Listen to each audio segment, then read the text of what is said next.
Hello বন্ধুরা, সবাইকে আমার আরও একটি নতুন ব্লগে ওয়েলকাম। আজ হলো শিব চতুর্দশী। আজ ঠিক না, কালকে রাত্রির ওই 8:30 নাগাদ চতুর্দশী লেগেছিল, আর আজকে বিকেল 5:30 অবধি চতুর্দশী থাকবে। তো কালকে সারাদিন ওই ফল খেয়েই ছিলাম, তো কালকে আর জল ঢালিনি। আজকে আমি, মা, ছোটো মা তিনজন মিলে মন্দিরে যাব শিবের মাথায় জল ঢালতে। আর এই যে এইদিকে আর একজন ঘুরঘুর করছে, কারণ আমি মা দুজনায় তো শাড়ি টাড়ি পরে সবাই রেডি হয়ে গেছি। ও ভাবছে কোথাও বেরোবে, যদি ওকে নেওয়া যায়। ওর জন্যে পায়ে পায়ে ঘুরঘুর করেই বেড়াচ্ছে সেই সকাল থেকে। আমাদের মোটামুটি সব কিছুই গোছানো গাছানো হয়ে গেছে।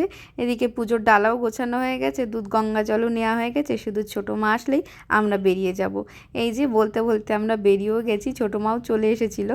তা তিনজন মিলে সকাল সকালই বেরিয়ে পড়লাম। বেশি বেলা করে আবার মন্দিরে পুজো দিতে গেলে ভিড় হয়ে যাওয়ার চান্স আছে, ওর জন্য সকাল সকাল তিনজন মিলে বেরিয়ে পড়লাম, যে ফাঁকায় ফাঁকায় পুজোটা ভালোভাবে দিতে পারবো।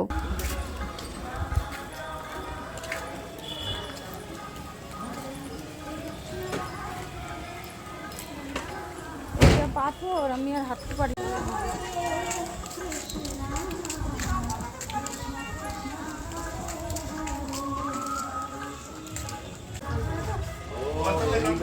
তোমার রাত জাগার কারণ কালকে আমি বলছি এত রাত পর্যন্ত এরা কেউ আসে না।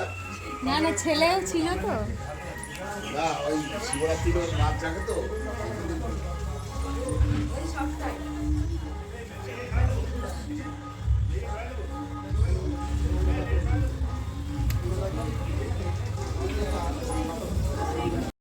মন্দিরে আমরা চলে এসেছি, আর এখানে যে রান্নাবান্নাগুলো হচ্ছে তার কারণ হলো আমাদের শিব মন্দির মাঠে প্রত্যেক বছরের ন্যায়ও এবছরে নাম সংকীর্তনের আয়োজন করা হয়েছে।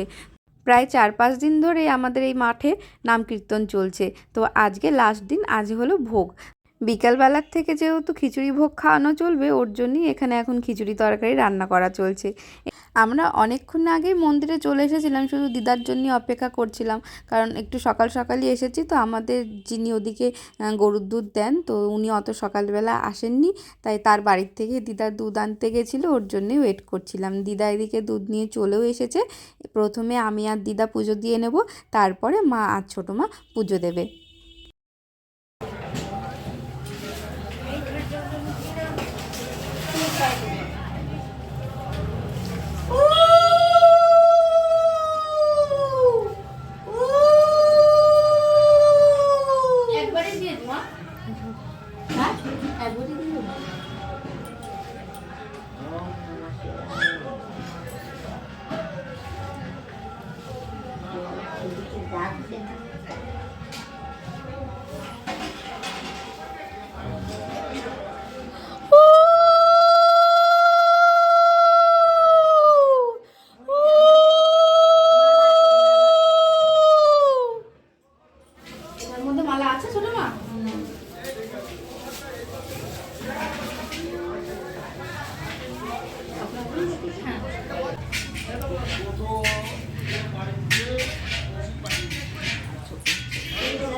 না না, এই তো দাঁড়িয়ে আছে।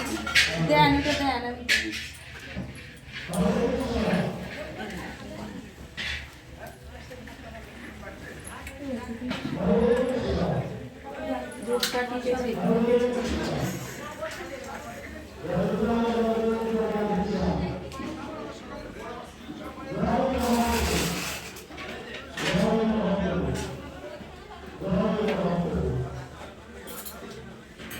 বাটিটা কি করলে দেখে ওদের বাটিটা দাও।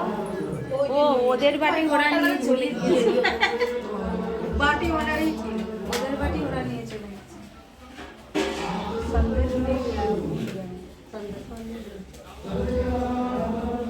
কালকে তো মগটা পাচ্ছি হয়ে গেল আমাকে ওনারা দিয়ে দেবে।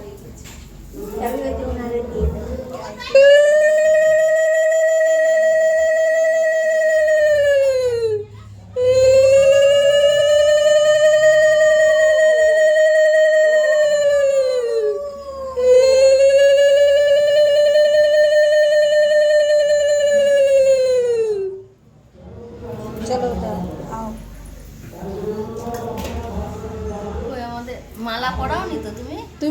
বাইরে রয়েছে ওনাদের একটু দেবো। 500 দুধ নিয়ে আসলাম, তার মধ্যে একটু দেবো আর বাড়ি নিয়ে যাবো। ওটা সব মিলে 500।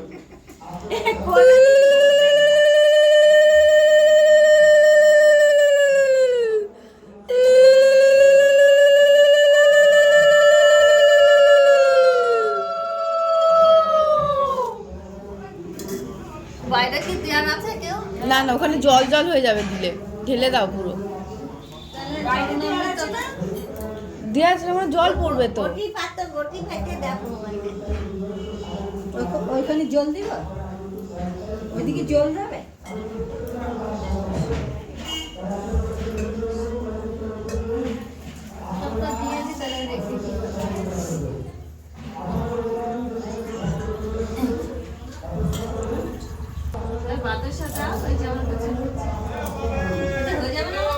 হ্যাঁ একটু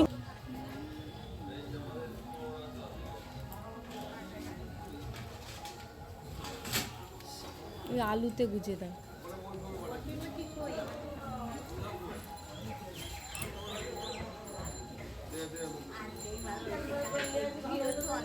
হ্যাঁ কালকে সন্ধ্যাবেলায় তো আপনি দিতে পারতেন না, দিতে হতো রাত্রি 9টার পর।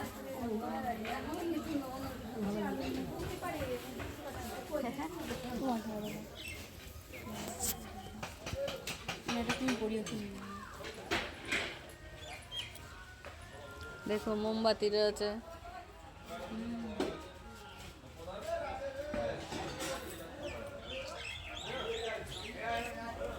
তুমি না এনাকে পরিয়ে দাও।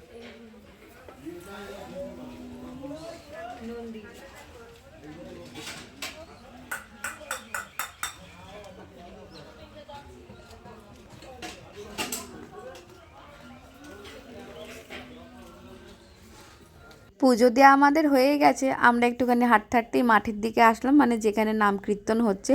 তো ওখানে এখন দেখছি পর্দা দেওয়া রয়েছে, কারণ আজকে যেহেতু ভোগ, ওখানে হয়তো ভগবানের ভোগ লাগানোর ব্যবস্থা করা হচ্ছে, ওর জন্যই পর্দা দেওয়া রয়েছে। আমরা এখন বাড়ির দিকেই চলে যাব। বাড়িতে চলেও এসেছি। এই যে আর একজন আমার কোকোরানি, যেই দেখেছে আমরা আসছি রাস্তা দিয়ে, অমনি গেট থেকে বেরিয়ে ঝাঁপিয়ে চলে এসেছে আমাদের কাছে। বাড়ি এসে আমি আমার ডিউটিতে লেগে পড়েছি, কারণ এতদিন তো ঘুরতে গেছিলাম, যেসব জামা কাপড়গুলো কাছাকাছি হয়েছে আমারগুলো মোটামুটি আমি আয়রন করে সব তুলেই ফেলেছি, আর ওরগুলো বাকি ছিল, তাই ওরগুলো এখন আয়রন করতে বসে গেছি। ওরগুলো আয়রন করে এখন তুলতে হবে। জামা কাপড় ইস্ত্রি করা শেষ হয়ে এনাকে এখন আঙুর ফল আর আখের রস খেতে দেওয়া হয়েছে। যা ভালো কিছুই খেতে দাও না কেন, যতক্ষণ না ওনার পর্যবেক্ষণ শেষ হচ্ছে ততক্ষণ আর মুখে কিছু নেবে না। কোকো আমাদের মাছ মাংসর থেকে ফল আর দইটা খেতেই বেশি পছন্দ করে। যাই হোক, আজকের ভিডিওটা এইটুখানি, দেখা হবে পরের ভিডিওতে। সবাই ভালো থাকবেন। যদি ভিডিওটা ভালো লাগে তাহলে একটা লাইক আর শেয়ার করে দেবেন।